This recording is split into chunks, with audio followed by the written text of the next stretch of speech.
Wednesday meditation service. The word for today is healing. I pray for healing and am grateful to claim my wholeness. On days my body hurts or my mind feels troubled or sad, I may pray for healing. In the silence, I relax into my expanding awareness of God's presence. Thoughts and sensations of pain and discomfort begin to fade in this space of perfection and peace. I claim wholeness as I pray. This is the truth of me as a spiritual being, no matter the state of my physical or mental health, knowing there is so much more to me than any health struggles I may be facing refreshes my perspective and renews my strength and fortitude.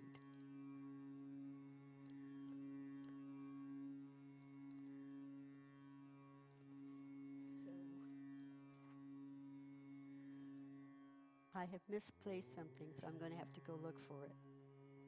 I'll be right back.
So this is a call and response, and just relax.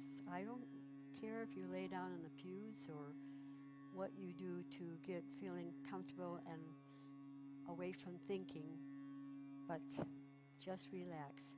And I'll say the statement and then you just respond.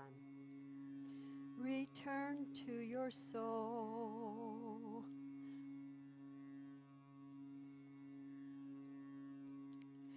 Return to your heart of hearts.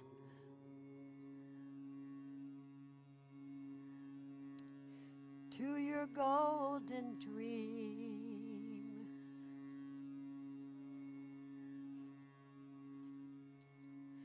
To the child inside.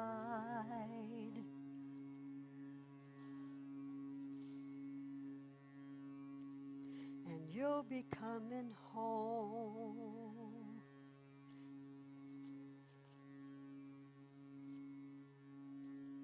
Home to where you first were born.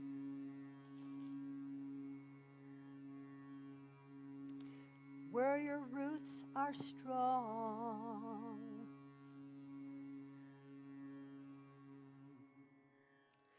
Where you once belonged.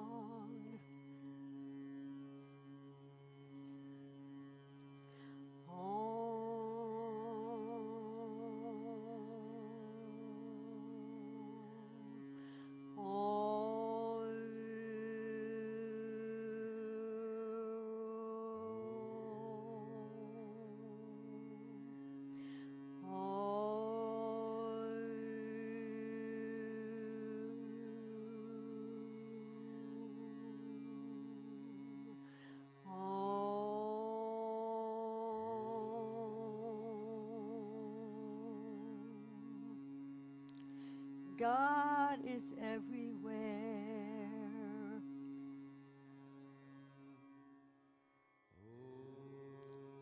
God's painted in eternity.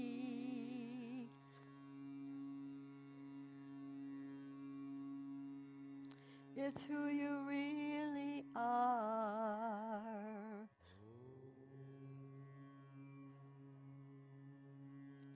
And who you'll always be.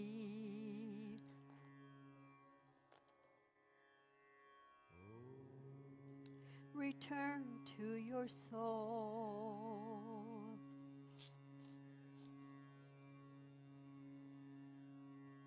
Remember who you really are.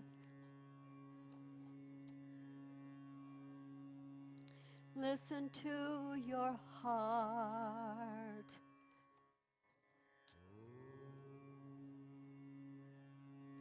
Remember who you are.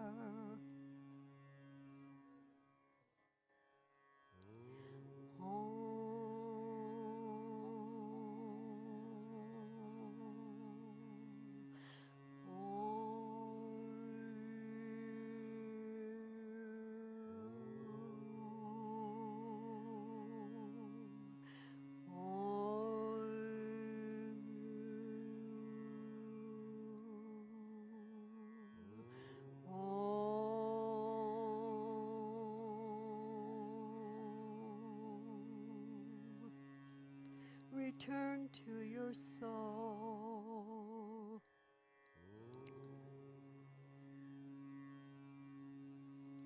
Return to your heart of hearts.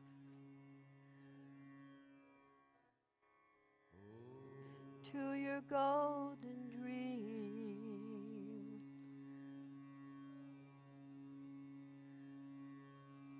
To the child inside.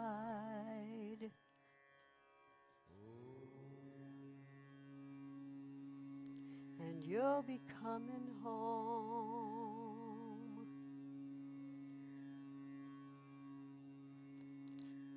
Home to where you first were born.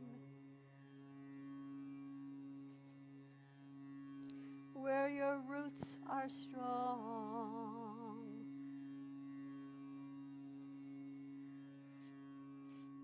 Where you once belonged.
Good evening, everyone.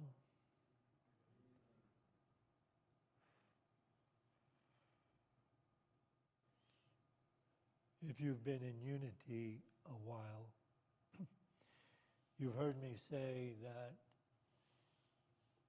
the one goal of our spiritual journey is to feel good, regardless of circumstances. In other words, when one attains the enlightened state, one feels good no matter what the circumstances may be.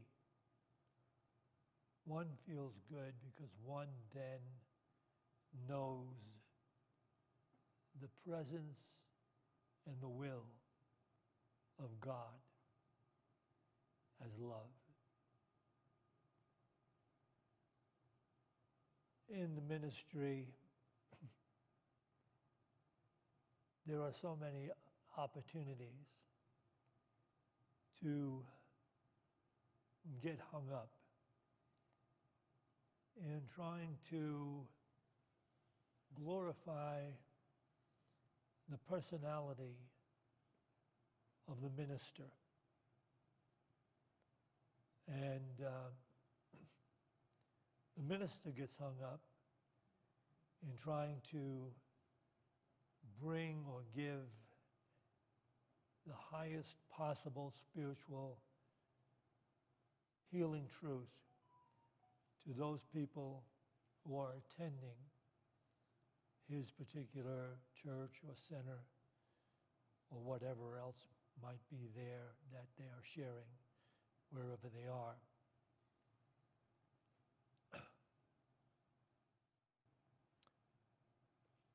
This whole ideal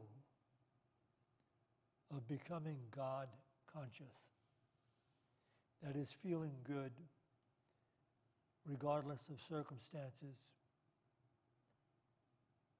requires a transformation in mind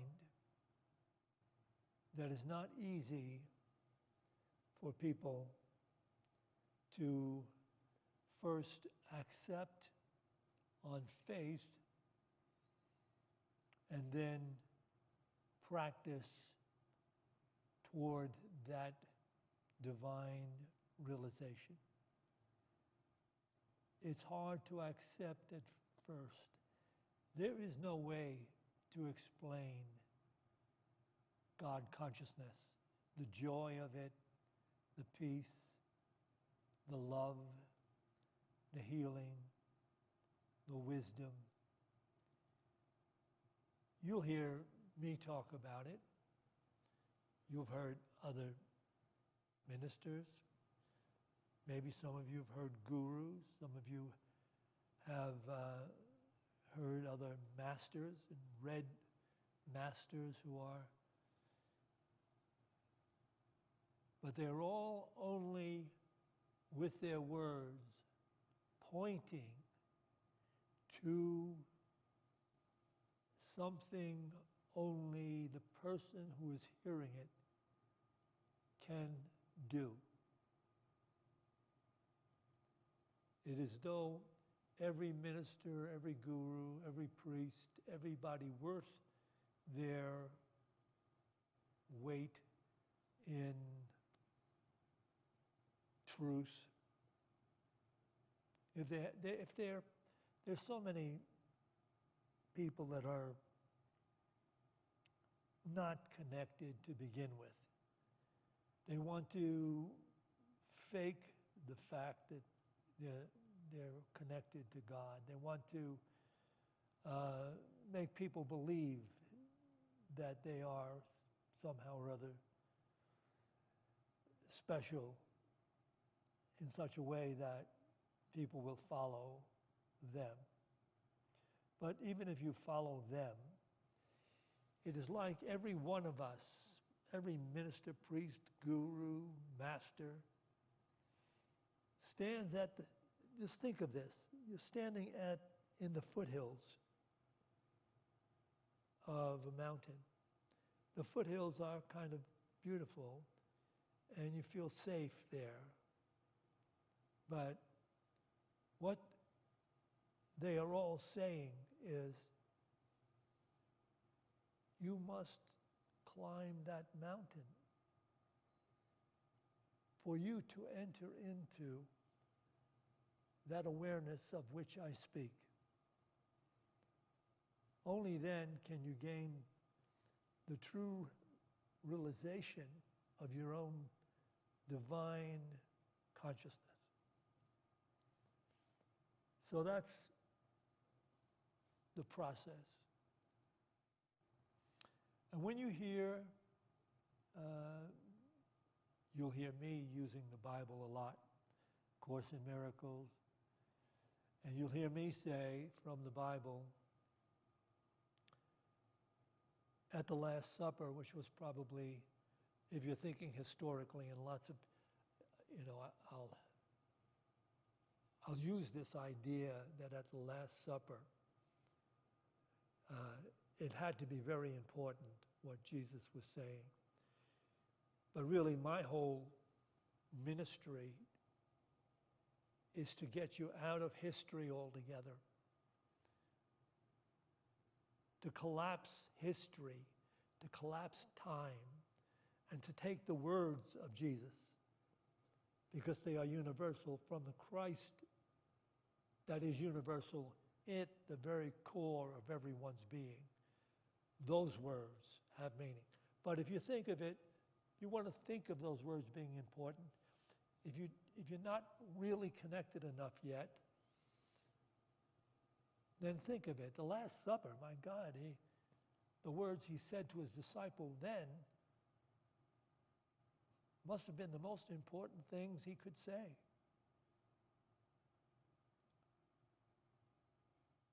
And what he said at the Last Supper is that my commandment is that you should love one another as I have loved you. Greater love has no one than this, that he or she lay down his or her life for their friends. I have called you friends, says this master of life. For I have given you all that I have received from the Father, the Creator, the one who has given you breath, who is bringing you into life. All that I have heard of the Father I have given you. And that's true of any master that has really entered into God consciousness. But here at the Last Supper, if you want to think of it historically, he's saying, greater love has no one than this, that he or she laid down his or her life for their friends. And of course, people read that, and those that want to continue in the idea of traditional Christian thought, they'll see that's Jesus saying he's laying down his life. He's going to be crucified, and so he's laying down his life for all of us. But that isn't what he said, is it? What I'm saying to you is an absolute quote. Every word of it is absolute. Greater love has no one than this, that he lay down his life for his friends. Now, here's the problem. What does that mean? It means that we have to lay down that material, ego-centered, personnel life that we have established since we were born and are growing up.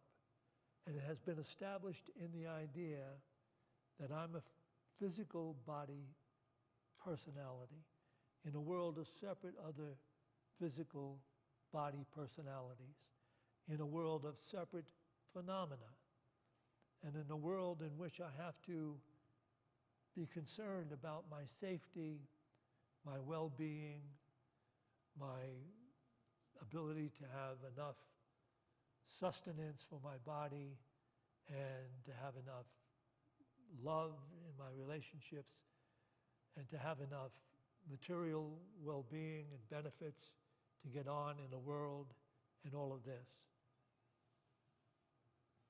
And that's a natural thing for all of us to do because we grow up in the concept of being a separate body-mind. Our education is based on that. When it is said from the Master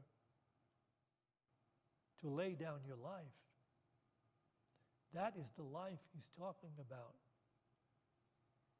You lay down the time, energy, and whatever else you give to making that life what you think you have to make it in order for you to have peace, to have some kind of a good life, to feel good.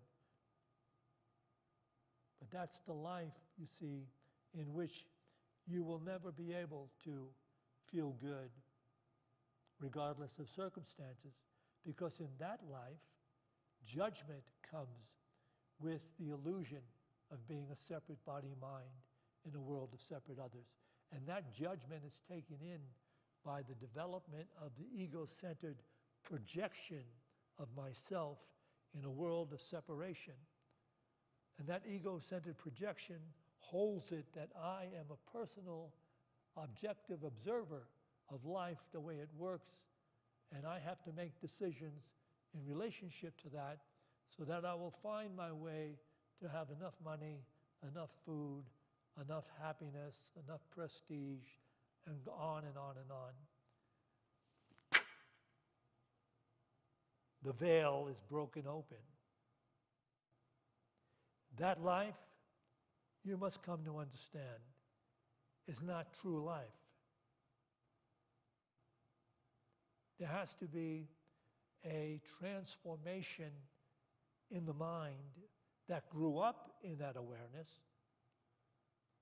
There has to be a transformation into that divine core nature that everyone is harboring, that remains dormant unless it is touched, inspired, and then nurtured into consciousness. Out of that only can anyone find the truth of feeling good regardless of circumstances. It means regardless of circumstances. Circumstances means everything to the ego-centered illusionary idea and definition of life. Circumstances are everything. If they're going according to your expectations, your desires, your demands, you're okay. You'll be at peace for a little while. But they're not going to keep going that way. They can't. Because that is not your reality. That is not life. It's not true life. True life is taking to task that particular definition of life that resides in our awareness, born and raised in it, educated in it, and we now must take it to task. We must not allow it to determine how we are going to feel regardless of circumstances, because that's all we do is react to circumstances in that consciousness. That's all we do. And so the calling really is greater love. If you want love, if you want greater love, you're going to have to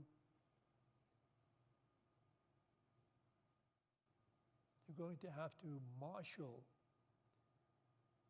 some time that you're used to giving to your physical definition of life. You're going to have to marshal the time. So you're going to have to take time, not all the time, but you're going to have to take periods of time to meditate and to open your consciousness to the truth being shared by the masters, who are still only in the foothills with you. You came out to hear them. They stand there, they share with you this. You have these moments where you feel, oh, that's so beautiful. That is so beautiful. That is so beautiful. But what they are saying is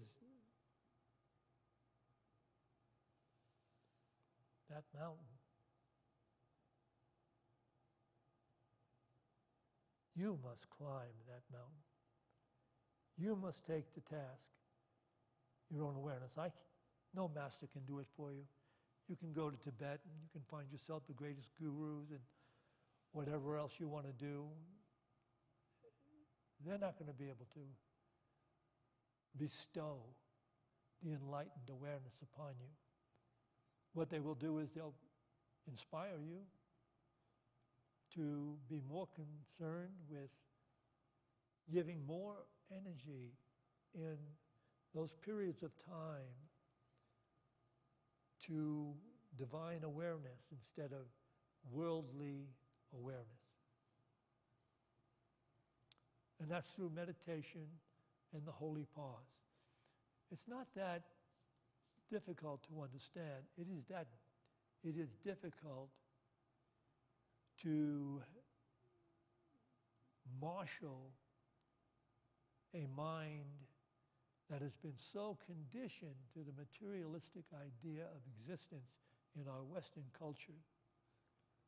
That's what's difficult, but it can be done. And once one is in the practice of that, here's the practice. The practice is you want to feel good.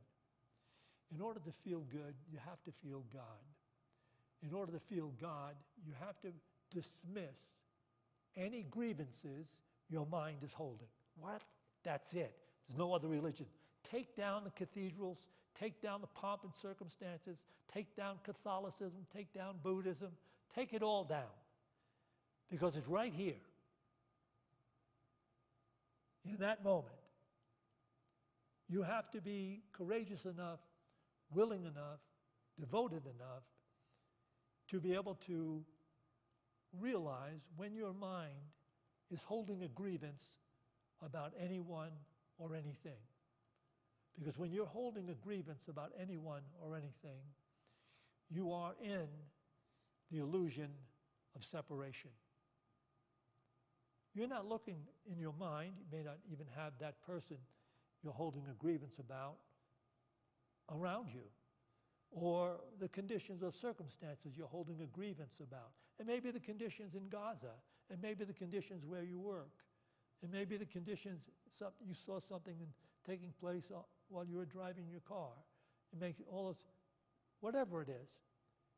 If you give yourself to a grievance, in other words, if your mind is now saying, oh, that shouldn't be, or that's unjust, or they're wrong, somebody needs to pay for that mistake.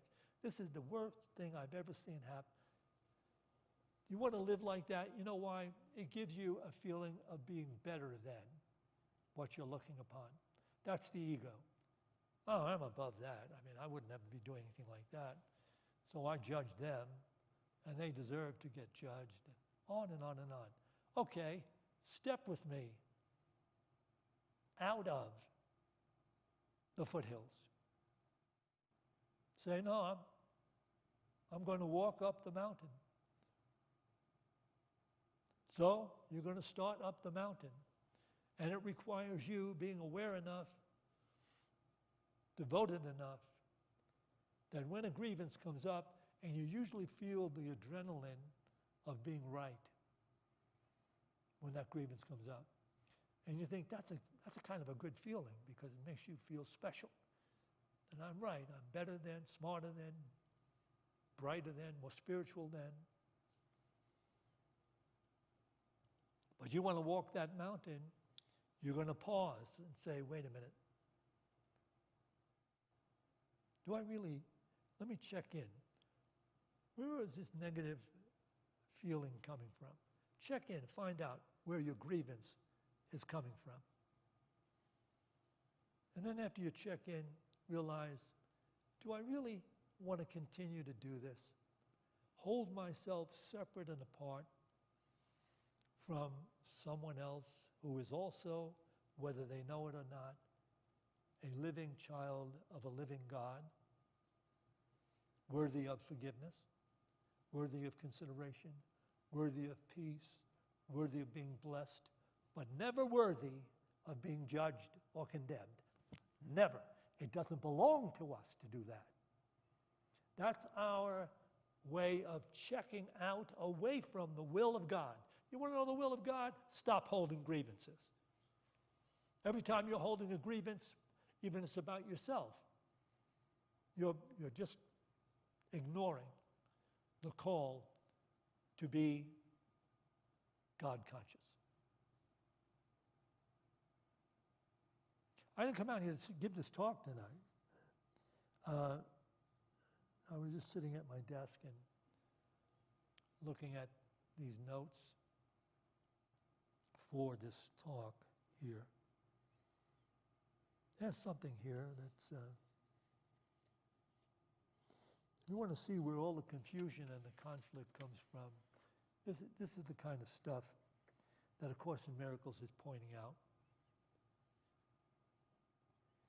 Everyone makes an ego or a self for himself, which is subject to enormous variation because of its instability. So everyone makes an ego. We grow up and we collect beliefs. Things happen around us. We make decisions. We take on certain attitudes, certain perceptions, and we think we're being an objective observer, but everything we look at is filtered through the beliefs, the thoughts, the concepts we have taken in, and that's what makes our personality. Okay, this is what this is saying. But it's completely, not stable. Then it goes on to say, such a person also makes an ego for everyone else he perceives, which is equally variable. Their interaction is a process that alters both, because they were not made by or with the unalterable. It is important to realize that this alteration can and does occur as readily when the interaction takes place in the mind as when it involves physical interaction. There could be no better example that the ego is only an idea and not a fact. The unalterable. So when you start up that mountain, what you're looking for are those moments when you do the practice, you take to task your own awareness, you pause, and you say, you know what, I choose peace. I choose blessing. I choose forgiving. And when you do that, what happens? You don't get anything else out of this talk. Take this last line with you. What happens when you do that? You're walking up the mountain, then you have this thought about someone, something, somewhere, somehow, some grievance. But you pause and you check in. You say, yeah, that's why I'm holding this negative idea about this and that, or him or her. But I don't want to feel that way anymore. So I'm going to choose peace and forgiveness and blessing. That's it. I'm going to continue my journey up the mountain with that. And what happens then when you do that? This is it. Don't let this line go away. You'll never step into another church that'll give you something as important as this line. So when you're walking up that mountain and you do the holy pause and you do the internal work to dispel a grievance, what happens? You feel good. You feel God. Your own divine being says, well done, good and faithful servant.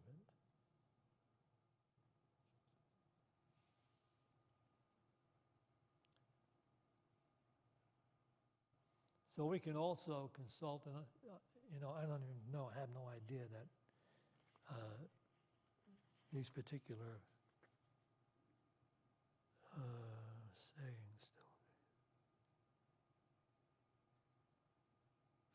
Okay.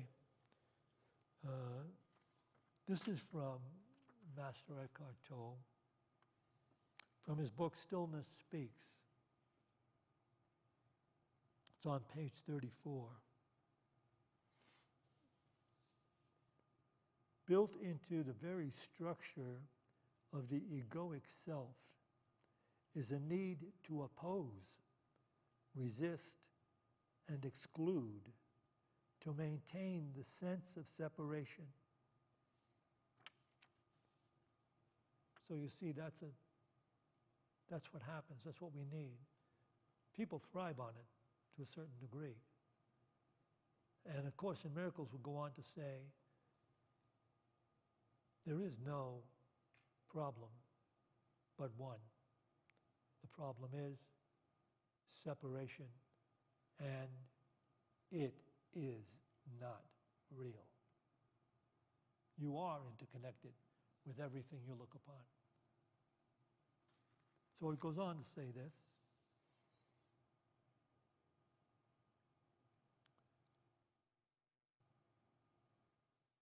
Yeah, built into the very structure of the egoic self is a need to oppose, resist, and exclude to maintain the sense of separation on which its continued survival depends. So there is me against the other, us against them. The ego needs to be in conflict with something or someone. That explains why you are looking for peace and joy and love, but cannot tolerate them for very long. You say you want happiness, but are addicted to your unhappiness. Your unhappiness ultimately arises not from the circumstances of your life, but from the conditioning of your mind. And that conditioning is such, why you need that separation is to feel special, to feel apart, and to carry on in this limited moments of judgment and condemnation and blame. And that's the world. It is called a reciprocal world because the masters of life say, my command for you is that you love one another, not hold any grievance against each other. And that love means you're going to forgive, aren't you? You're going to be considerate, really super considerate. You're going to go out of your way to be helpful, kind. You're going to do that because isn't that what is the will of God? And if you want to feel good, you have to do the will of God. Not the will of your ego-centered idea of things, but the will of God. And that's how you ultimately transcend the illusion of separation in which you were born and raised and carried on your life for quite a while. And the time for finding the joy, the peace, the love, the insight is now. And that's what these masters are attempting to get across to us. I have an advantage to some degree over many people because I grew up in the slums of Hoboken, New Jersey, when Hoboken was a slum. And I can recall my days of living in the limited thinking of that world. There wasn't anything positive about it. In that world, people actually believed that if you can get over on somebody else, you're doing a good thing. Because you can feel better then. And if you steal, that's good. If you can get away with it, fine. That's the gangland thinking of that ghetto I grew up in. And it led to a life of absolute conflict and lots of confrontations and jail, and then running for my life under a hail of bullets.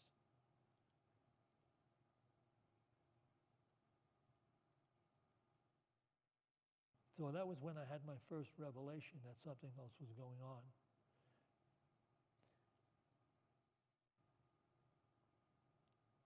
I escaped, but only by virtue of the fact that I entered a high state, an alternate state of consciousness that guided me through the most difficult, fearful circumstances. So after that, I had to stop and think, what happened? What went on there? Anyway, you're probably not going to reach that level of stupidity. And so you're far beyond that already. All you have to do is acknowledge the fact that the goal is to enter into God consciousness, because in God consciousness, you are an emissary of divine light.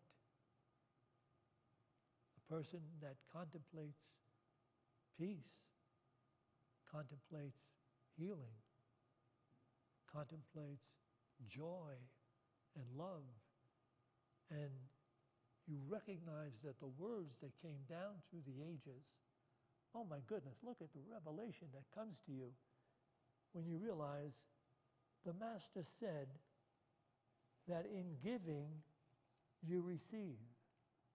What are you giving out? Wait a minute, stop, hold it. In giving you receive. What?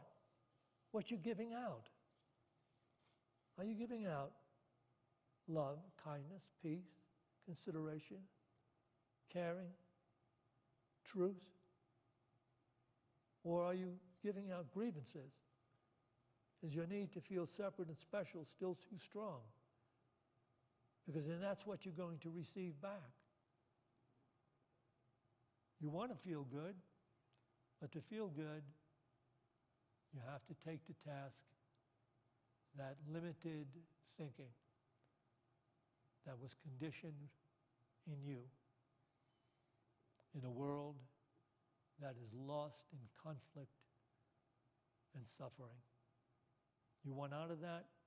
You want to help the world. You want to heal the world. Take to task your own awareness. Climb that mountain. Find your way into God consciousness.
Begin by taking a couple of deep breaths.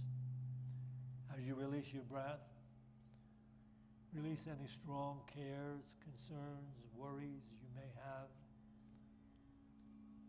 They can all be resolved as you practice being present. Give yourself permission to just be sitting here. Don't try to fight with thoughts that come in that are not in keeping with what you are seeking. Just let them come and let them go. Bring your mind gently into this truth, this mantra, and know the reality of it.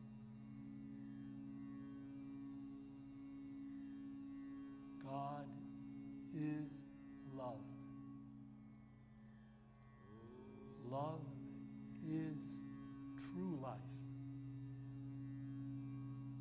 I am God's life, called to love. I am. I am.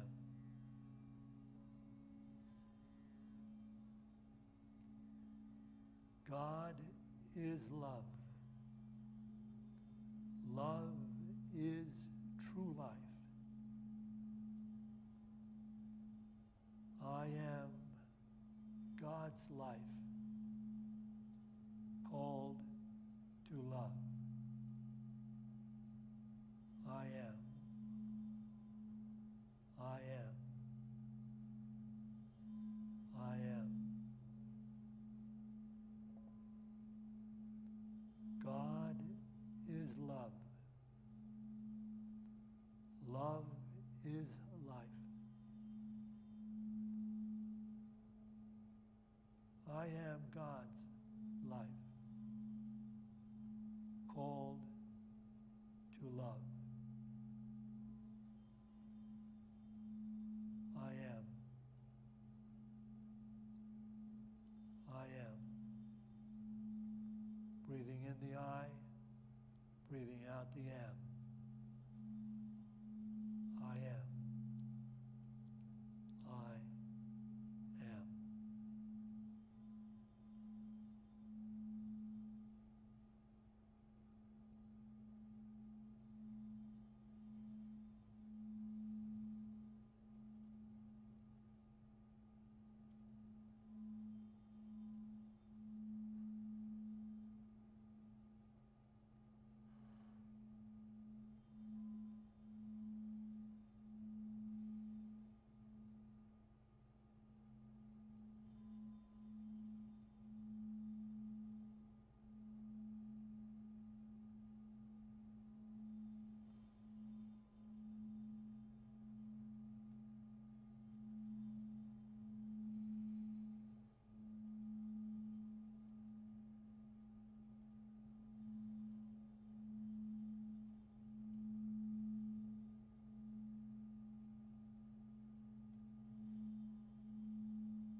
Sharing in this refined awareness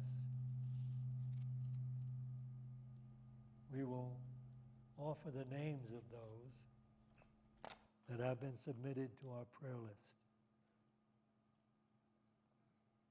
As Norma calls the name,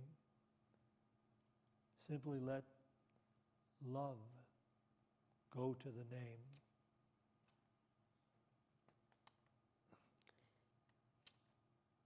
An injured wild fox.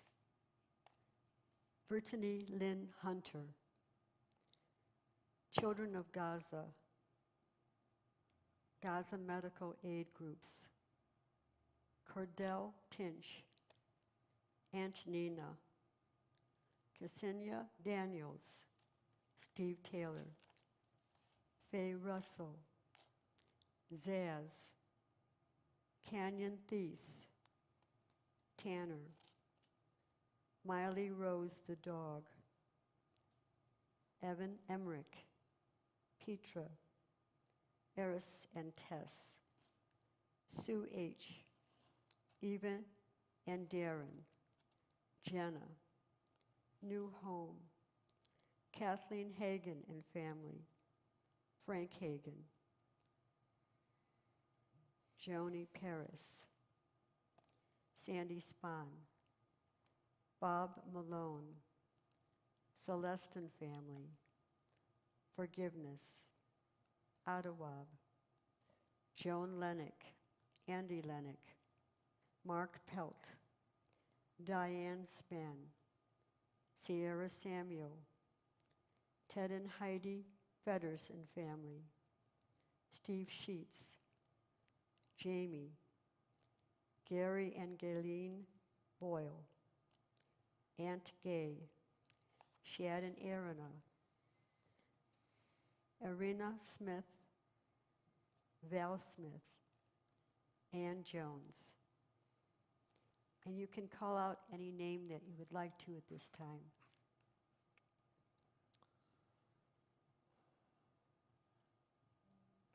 D. Matthew and family. S. Casey and family. S. Daniel and family. Sandy Spahn. Dan Spahn.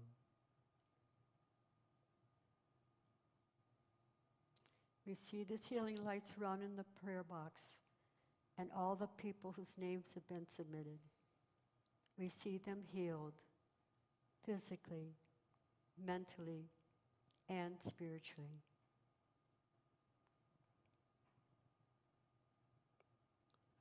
Let's take a moment now to embrace the vision from the revelation,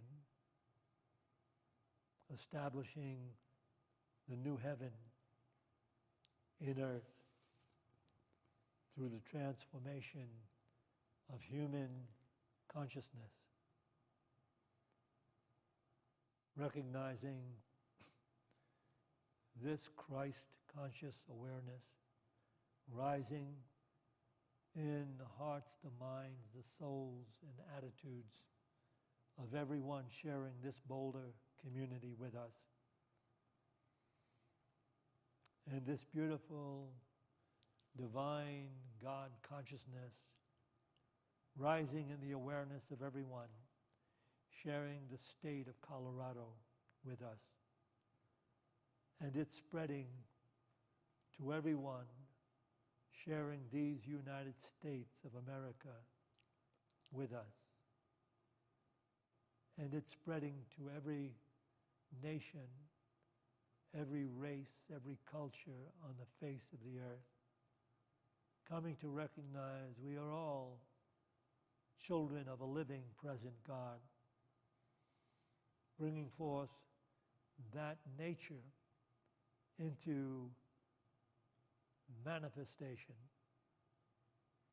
in relationship to everything that lives, all the creatures on the planet, all the plants and wildlife, all the marine life. We have grown up in the awareness of the divine. And thus we pray. The light of God surrounds us. The love of God enfolds us. The power of God protects us. The presence of God watches over us. Wherever we are, God is. And God is love. To this we say, Amen.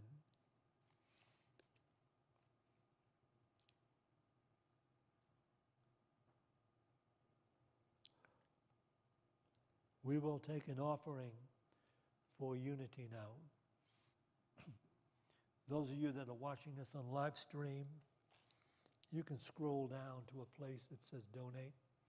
If you're watching it on our website, let's go to the right-hand corner. There's a little flag there that says donate to Unity. And we have a QR code in the lobby that you can use if you want to tithe through Venmo or PayPal. You can use that QR code. That's right there in the doors, the exit doors. And I invite all of you that are watching this live stream to occasionally show up. Come in physically. It's more divine and it's more healing if you're here and not watching it on the screen.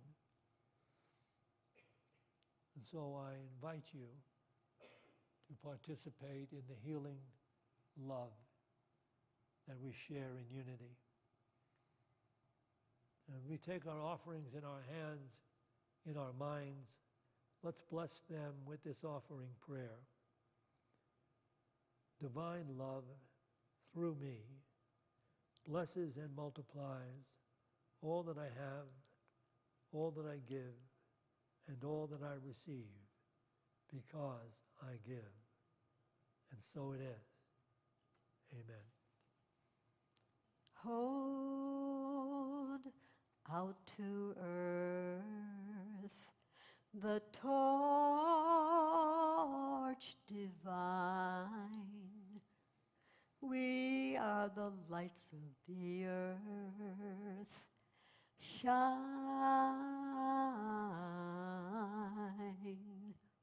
Hold out to earth the torch divine. We are the lights of the earth. Shine, shine.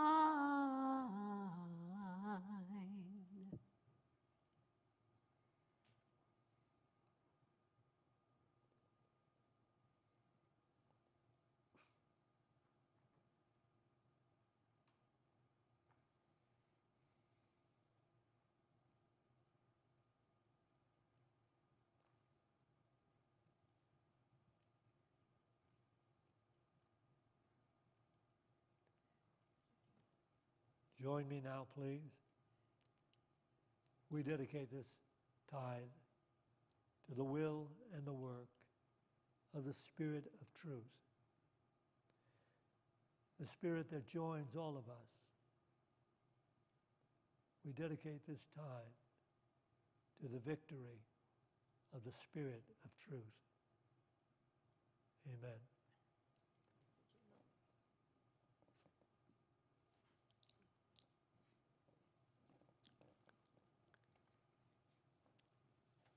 Tisha will be back at the 11 o'clock service this next Sunday, and we have a barbecue on Sunday. So show up, bring some friends.